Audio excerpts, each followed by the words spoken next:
Exit polls को एक सुरक्षा कवच की तरह देख रही भारतीय जनता पार्टी एक प्रोपागेंडा के तहत इन एग्जिट पोल्स पर यकीन को मान्यता दे रही है। लेकिन सच्चाई ये है कि एग्जिट पोल्स कई बार फर्जी होते हैं और अभी खासकर जो एग्जिट पोल आ रहे हैं उस पर यकीन न करने के तीन मुख्य कारण पर आज चर्चा करेंगे। सबसे पहला कारण ये है कि पहले भी एग्जिट पोल्स गलत साबित हुए हैं। तो अगर पहले एग्जिट पोल्स गलत साबित हुए हैं तो इस बार भी हो सकते हैं। तो ये सबसे पहला कारण है कि एग्जिट पोल्स पर यकीन करने की कोई विशेष आवश्यकता नहीं है।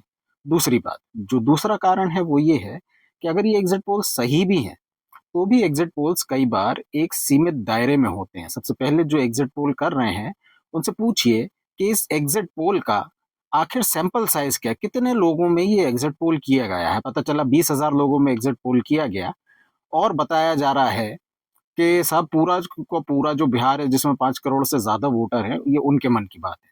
जो तीसरा और सबसे बड़ा कारण एग्जिट पोल्स पर यकीन ना करने का है वो ये है कि बिहार जैसे राज्य में जहां वोटर की नफ्स पकड़ना बेहद मुश्किल होता है, जहां जो आपको राजनीतिक राय है हो सकता है ना बताए, ऐसे राज्य को लेकर के आप इतने बड़े बड़े दावे कर रहे हैं। तो याद करिए 2024 का एग्जिट पोल, उसमें क्या बताया गया था, 350 400 तक पहुंचा दिया गया था मोदी सरकार को, लेकिन सारे दावे फर्जी हुए। तो ये एग्जिट पोल भी फर्जी साबित हो जाए तो कोई बहुत बड़ी हैरत की बात नहीं होगी। इसलिए एग्जिट पोल्स पर यकीन करना आवश्यक नहीं है।